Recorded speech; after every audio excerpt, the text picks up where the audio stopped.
और चलिए प्राइम नून की शुरुआत इस वक्त की बेहद अहम खबर के साथ राजौरी से मिल रही है, जहां के कंडी इलाके में एनकाउंटर हो रहा है। केसरी हिल इलाके में एनकाउंटर जारी है। घेराबंदी और तलाशी के दौरान मुठभेड़ हुई और फायरिंग में देखते ही देखते ये पूरा मामला मंजर बदल गया। फिलहाल मीडिया कर्मियों को मुठभेड़ स्थल पर जाने की इजाजत नहीं दी जा रही है। इलाके को सैनिटाइज करने के बाद इजाजत मिलेगी, लेकिन आपको ताजा अपडेट बता दें, जहां राजौरी के कंडी इलाके में एनकाउंटर जारी है। केसरी हिल इलाके में यह एनकाउंटर हो रहा है। घेराबंदी और तलाशी के दौरान ये मुठभेड़ हुई है। दोनों तरफ से फायरिंग हुई है और पूरे इलाके को सैनिटाइज कर दिया गया है। मीडिया कर्मियों को मुठभेड़ स्थल पर जाने की इजाजत नहीं है। खतरे को देखते हुए मीडिया कर्मियों को आगे जाने की इजाजत नहीं दी जा रही है। पूरे एरिया को सैनिटाइज कर दिया गया है और मुठभेड़ जारी है। जिस तरीके से आतंकवादियों को धर दबोचा जा रहा है, एक के बाद एक एनकाउंटर हो रहे हैं और सीमा पार की ओर से आतंकवाद दहशतगर्द फैलाने की कोशिश हो रही है। उसी के मद्देनजर लगातार एनकाउंटर हो रहे हैं और बड़ी खबर राजौरी से आपको दे रहे हैं, जहां के कंडी इलाके में ये एनकाउंटर जारी है।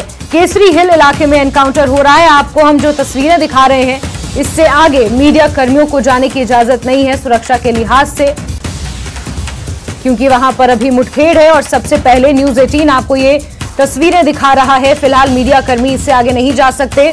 मुठभेड़ स्थल पर इजाजत जाने की नहीं दी जा रही है, क्योंकि पूरे इलाके को पहले सैनिटाइज किया जाएगा, फिर उसके बाद ही मीडिया कर्मी इससे आगे जा सकते हैं। लेकिन खतरे को देखते हुए यहां पर ये चौकसी भी बढ़ा दी गई है और मीडिया कर्मियों को इससे आगे जाने की इजाजत नहीं दी जा रही है। राजौरी के कंडी इलाके में एनकाउंटर हो रहा है।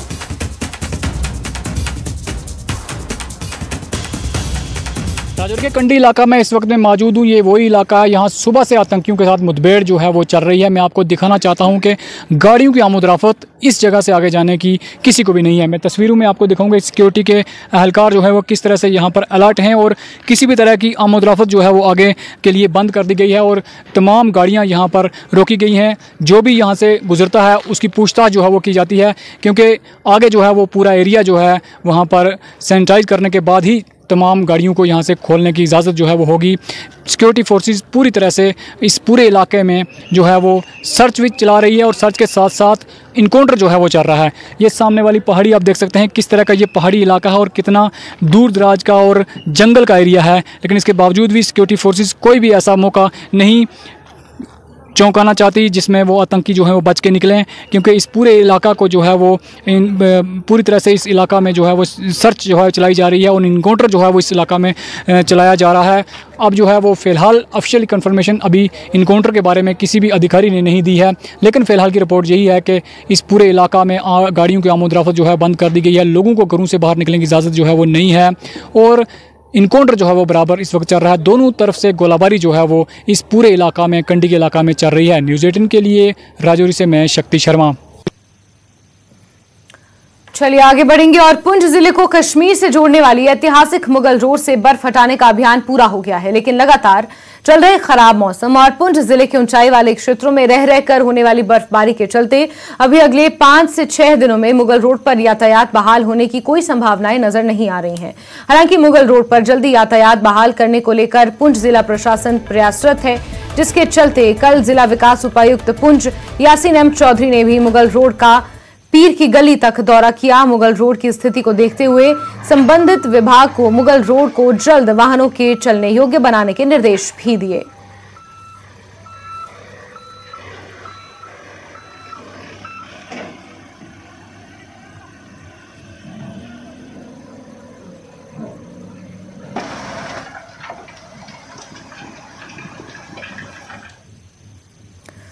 आगे बढ़ेंगे। गोवा में शंघाई सहयोग संगठन के विदेश मंत्रियों की बैठक को संबोधित करते हुए विदेश मंत्री एस जयशंकर ने आतंकवाद का मुद्दा उठाया।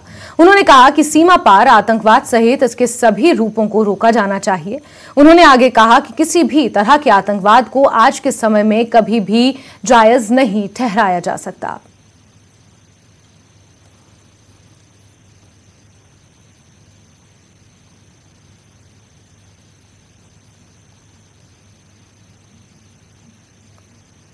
With more than 40% of the world's population within the SCO, our collective decisions will surely have a global impact. Excellencies, while the world was engaged in facing COVID and its consequences, the menace of terrorism continues unabated. Taking our eyes off this menace would be detrimental to our security interests. We firmly believe that there can be no justification for terrorism and it must be stopped in all its forms and manifestations, including cross-border terrorism. The channel of finances for terrorist activities must be seized and blocked without distinction.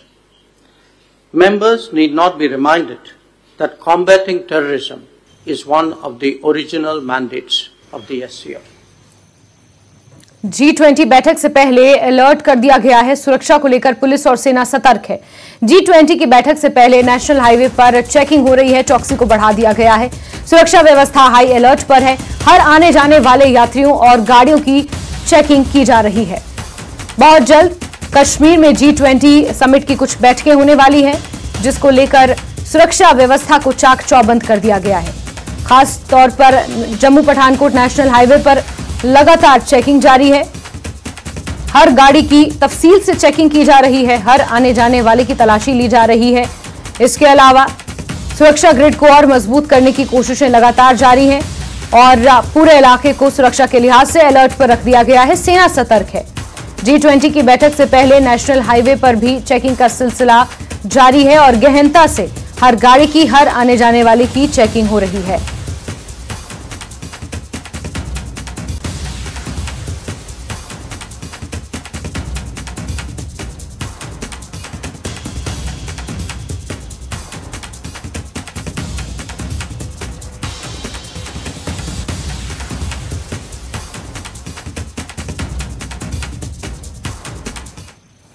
तो वहीं बॉलीवुड फिल्मों की shooting के लिए अब कश्मीर वापस लौट रहा है और कई बॉलीवुड कलाकार भी सैर सपाटा करने यहां पहुंच रहे हैं। बॉलीवुड की मशहूर अदाकारा सारा अली खान इन दिनों कश्मीर घाटी में छुट्टियां मना रही हैं।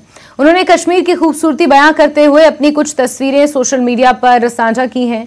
सारा अली खान ने ये तस्वीरें मशहूर विंटर टूरिस्ट डेस्टिनेशन गुलमर्ग पर खींची हैं, जिनमें वो अपनी मां अमृता सिंह और अन्य फैमिली फ्रेंड्स के साथ मौसम और कुदरत की खूबसूरती का मजा लेते नजर आ रही हैं।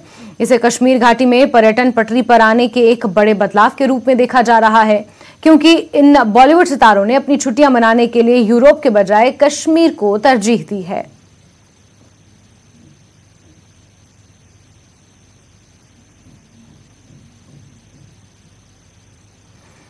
तो सारा अली खान की ये तस्वीरें सामने आई हैं, जहां वो इन दिनों कश्मीर में छुट्टियां बिता रही हैं अपने कुछ फैमिली फ्रेंड्स और अपनी मां अमृता सिंह के साथ। उन्होंने तस्वीरें सोशल मीडिया पर शेयर की हैं। गुलमर्ग की ये तस्वीरें हैं, जहां आजकल वो छुट्टियां मनाने पहुंची हुई हैं और इसी के साथ कहा जा सकता है कि हाई एंड टूरिस्ट के लिए भी कश्मीर एक डेस्टिनेशन उभरता हुआ नजर आ रहा है। इससे पहले यूरोपियन कंट्रीज का रुख करने वाले बड़े बड़े सितारे अब कश्मीर का रुख कर रहे हैं और एक लंबे अरसे के बाद देखा जा रहा है जब बॉलीवुड भी फिल्मों की शूटिंग्स के लिए वापस कश्मीर घाटी का ही रुख कर रहा है। चलिए आगे बढ़ेंगे और पाकिस्तान में अल्पसंख्यक सुरक्षित नहीं है और ये भी किसी से छिपी नहीं है। शियाओं के खिलाफ हिंसा के नए मामले सामने आ रहे हैं, जो एक स्कूल में 7 टीचरों की हत्या से जुड़े हैं। स्थानीय रिपोर्टरों के मुताबिक हमले के वक्त स्कूल में परीक्षा चल रही थी। एक दिन पहले इस इलाके में एक टीचर की हत्या हुई थी। स्थानीय रिपोर्टरों के मुताबिक इस हत्या का बदला लेने के लिए स्कूल में गोलीबारी की गई, जिसमें आधा दर्जन से ज्यादा टीचरों की मौत हो गई। रिपोर्ट्स के अनुसार 2001 से अगस्त 2022 तक सांप्रदायिक हिंसा में शिया समुदाय के 5000 से ज्यादा लोग मारे गए हैं। पाकिस्तान में हुई घटना की निंदा भी की जा रही है।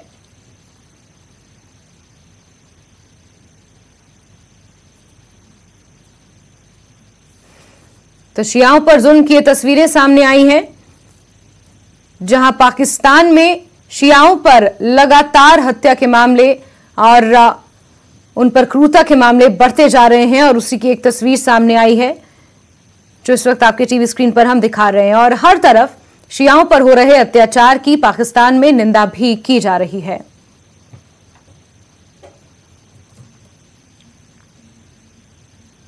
चलिए आगे बढ़ते हैं और हिमाचल प्रदेश की खबरों का रुख करते हैं, जहां शिमला नगर निगम चुनाव में जीत के बाद सीएम सुक्खू दिल्ली और कर्नाटक के दौरे के लिए निकले हैं, जहां वो कर्नाटक विधानसभा चुनाव में कांग्रेस के लिए प्रचार करेंगे। इसकी शुरुआत उन्होंने दिल्ली पहुंचने पर कर्नाटक बीजेपी पर हमले के साथ की है। उन्होंने कर्नाटक में भाजपा नेताओं की ओर से हनुमान चालीसा का पाठ करने पर सीएम सुखविंदर सिंह सुक्खू ने कहा कि कर्नाटक में बीजेपी सरकार मुसीबत में है और मुसीबत में हनुमान चालीसा का पाठ किया जाता है। हनुमान चालीसा से हमारा पेट नहीं भरता और हनुमान चालीसा से बेरोजगारी खत्म नहीं होगी। उनकी सरकार सत्ता से बेदखल हो रही है और इसीलिए वो संकट में है और हनुमान चालीसा को याद कर रहे हैं।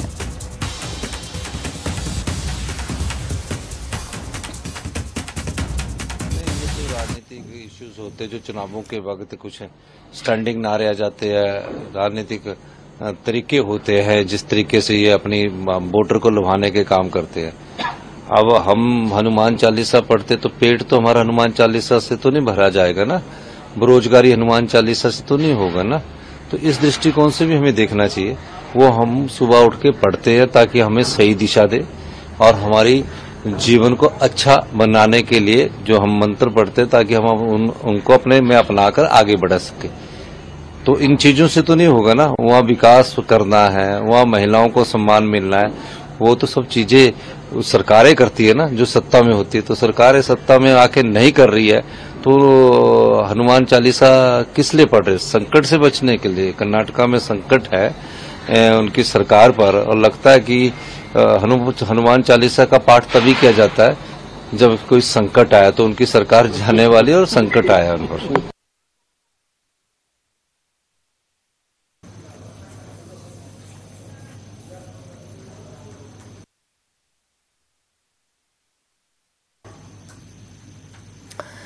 वहीं शिमला नगर निगम चुनाव में कांग्रेस को बड़ी जीत हासिल हुई है और अब मेयर और डिप्टी मेयर पद के लिए मंथन किया जा रहा है। सीएम सुक्खू की पहली पसंद सुरेंद्र चौहान को मेयर पद का प्रबल दावेदार माना जा रहा है, तो नरेंद्र ठाकुर डिप्टी मेयर बनाए जा सकते हैं।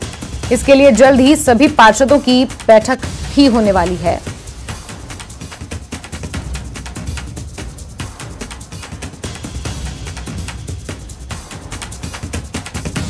वहीं इससे पहले शिमला नगर निगम चुनाव में कुल 34 वार्ड के चुनाव में कांग्रेस ने 24 सीटों पर जीत दर्ज की। सुबह जब वोटों की गिनती हुई तब से कांग्रेस ने जो बढ़त बनाई वो आखिरी नतीजे तक जारी रही। कांग्रेस को जीत की उम्मीद तो थी लेकिन इतनी बड़ी जीत की उम्मीद नहीं थी, जिसे लेकर सीएम ने कहा कि कांग्रेस को ये जो जीत मिली है ऐतिहासिक है और बड़ी बात यह है कि कांग्रेस ने ये जीत हिमाचल में हैट्रिक लगाने के समान जीती है और बीजेपी के लिए हार की हैट्रिक है, क्योंकि पहले मंडी लोकसभा के उपचुनाव में कांग्रेस जीती, फिर विधानसभा चुनाव में और अब शिमला नगर निगम चुनाव में। इस जीत के बाद प्रेस कॉन्फ्रेंस करते हुए सीएम सुक्खू और कांग्रेस की प्रदेश अध्यक्ष प्रतिभा सिंह ने जनता का आभार जताया। सीएम ने कहा कि सरकार शिमला के विकास में कोई कोर कसर नहीं छोड़ेगी। सीएम ने बीजेपी के प्रचार पर भी सवाल उठाए।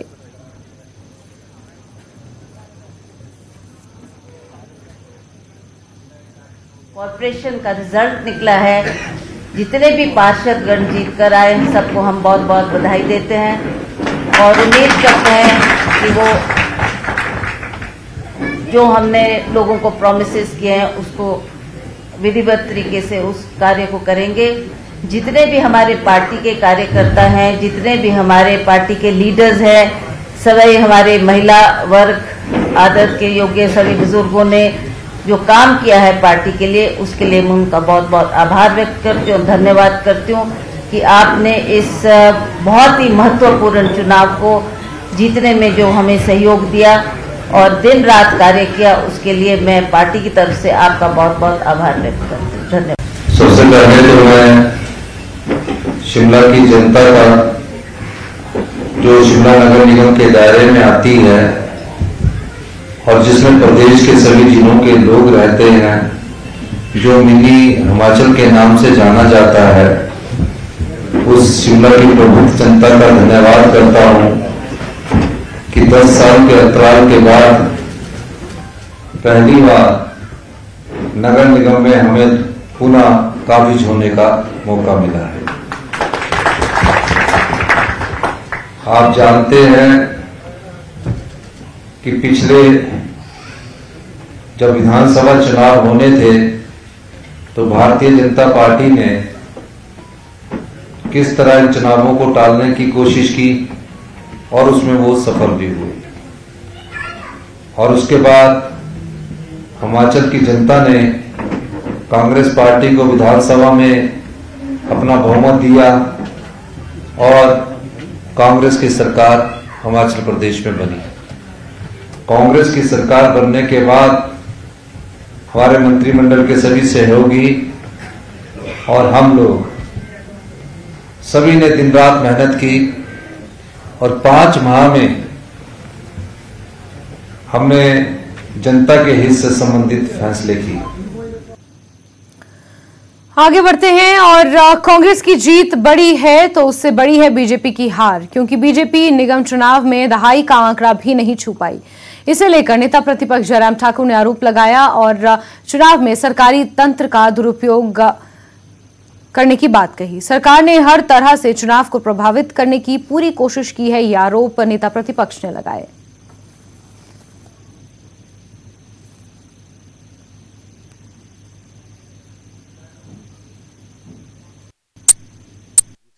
सबसे बड़ी बात, नगर निगम शिमला के चुनावों के परिणाम अब से कुछ देर पहले घोषित हो गए और कांग्रेस एक बड़ी जीत इन चुनावों में कांग्रेस की आई है और भाजपा की तरफ से इस वक्त हमारे साथ मौजूद हैं और नेता प्रतिपक्ष जयराम ठाकुर और तमाम अन्य नेता भी साथ में मौजूद हैं। ठाकुर साहब, कैसे देखते हैं इन चुनावों को? 9 सीटें अभी तक भाजपा की हैं जो स्पष्ट तौर पर जीत कर आए हैं। देखिए, एक तो मैं जो चुन करके आए जितने भी काउंसलर, उनको सबको शुभकामनाएं देता हूं, बधाई देता हूं किसी भी दल से, और जनप्रतिनिधि होने के नाते वो अपना दायित्व का निर्वहन करेंगे, ऐसा मेरा पूरा विश्वास है। जो मैंडेट आया है मैं सहर्ष इसको स्वीकार करता हूं। और दूसरी बात, सबसे बड़ी बात, देखिए इस चुनाव को कांग्रेस ने गवर्नमेंट आने के बाद बहुत बुरी तरह से प्रभावित किया है। और मैं इस बात को अगर मैं कहूं, थोड़ा अलग लगेगा कि एक शिमला के लिए एक जिसको एक ऑर्गेनिक मैंडेट जो होना चाहिए, जो लोग शिमला में रहते हैं, शिमला को अपना मानते हैं, शिमला में रह करके काम करते हैं, ऐसे लोगों के लिए शिमला में जो इस कॉरपोरेशन के अंतर्गत जो काम पड़ते हैं, जिनका वास्ता पड़ता है, उससे हट करके बहुत सारे लोग ऐसे वोट बनाए गए जो शिमला में रहते नहीं, मात्र लाने के लिए लाए गए। वोट लाने के बाद उनका शिमला के साथ तो उनका इस तरह का बहुत एक जिसको आत्मीयता के साथ संबंध, शिमला में रह करके शिमला के लिए अच्छा हो, शिमला के लिए विकास हो, ये भाव उस प्रकार का शायद मुझे लगता है कि नहीं होता है। अब अगर कह रहे हैं कि सबके लिए खोले या जो भी था, हमने भी उन्हीं मुद्दों पर उसी आधार पर काम किया और भाजपा ने भी उसी आधार पर काम किया, तो ये बहाने की तरफ ले जा रहे हैं कांग्रेस की। बहाने बीजेपी, बहाने की बात नहीं मैं कह रहा हूं, जो हकीकत है वो हकीकत उनको स्वीकार करना होगा। अभी 4 महीने पहले विधानसभा के वोट किसी और विधानसभा क्षेत्र में डाल करके आए और उसके बाद अब वोट डालने के लिए शिमला बना दिया गया, तो ये मुझे लगता है कि एक एथिकली ये गलत है। ये मंत्री का वोट भी है, वो उचित नहीं है। मेरा भी वोट बनाया था कुछ लोगों ने, मैं कहीं था नहीं, मैं प्रवास पर था कहीं, मेरा भी वोट बना दिए तो कुछ लोगों ने, लेकिन जब मुझे मालूम पड़ा कि मैंने कहा ये एथिक्स के अगेंस्ट है और मैंने वोट काटने के लिए व्यक्तिगत रूप से लिख करके दिया मैंने परिवार की ओर से कि हमारा वोट जहां है वही। और शिमला में हम हैं, रहते हैं, हालांकि जैसे मुख्यमंत्री जी शिमला में रह रहे हैं और वैसे हम भी रह रहे हैं, लेकिन एथिकली हमको लगा कि शिमला के अंतर्गत जो कॉरपोरेशन के एरिया के यहाँ के जो वोटर है उनको अपॉर्चुनिटी होनी चाहिए शिमला का इस कॉरपोरेशन के चुनाव में भाग लेने की दृष्टि से। अब बहुत सारे वोट ऐसे बनाए गए जो बाहर से बनाए गए और वो कल आए होंगे या आज आए होंगे, उसके बाद वो चले गए। शिमला है और वो कहाँ होंगे मुझे नहीं मालूम, मैं उस सारी चीज को लेकर कहना नहीं चाहता हूं। और एक बात तो ये ऑर्गेनिक मैंडेट को प्रभावित करने का प्रयास हुआ और उसमें वो सफल हुए, एक बात। दूसरी बात, मैं एक बात और भी कहना चाह रहा हूं, शिमला के इस सारी उसको ये सरकार के प्रभाव में ये चुनाव हो, कर्मचारियों को आचार संहिता के लगने के बीच में डीए की किस्त जारी करना, घोषणा करना, कर्मचारियों को रेगुलर करने की, जो कॉन्ट्रैक्ट पर लगे थे उनका कॉन्ट्रैक्ट पे जो है उसकी घोषणा करना, ये 3 महीने पहले की जा सकती थी, 4 महीने पहले की जा सकती थी। बहुत बहुत धन्यवाद। पूर्व मुख्यमंत्री जयराम ठाकुर इस वक्त हमारे साथ मौजूद थे और तमाम नेता। अब बड़ा स्पष्ट इन्होंने कहा कि ऑर्गेनिक शिमला का मैंडेट ये नहीं है और जिस प्रकार से सरकारी तंत्र का प्रयोग किया गया इन चुनावों में उसके ऊपर भी सवाल उठाए। वीडियो जर्नलिस्ट दीपक के साथ राजेंद्र शर्मा, न्यूज 18 हिमाचल।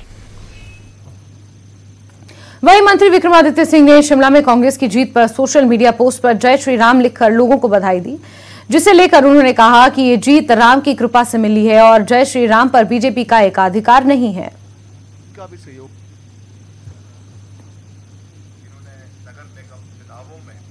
नगर निगम शिमला के चुनाव में कांग्रेस पार्टी की जीत हुई है और रिकॉर्ड तोड़ जीत हुई है। 24 उम्मीदवार कांग्रेस पार्टी के हिस्से आए हैं। इस समय मेरे साथ सरकार के मंत्री विक्रमादित्य सिंह हैं।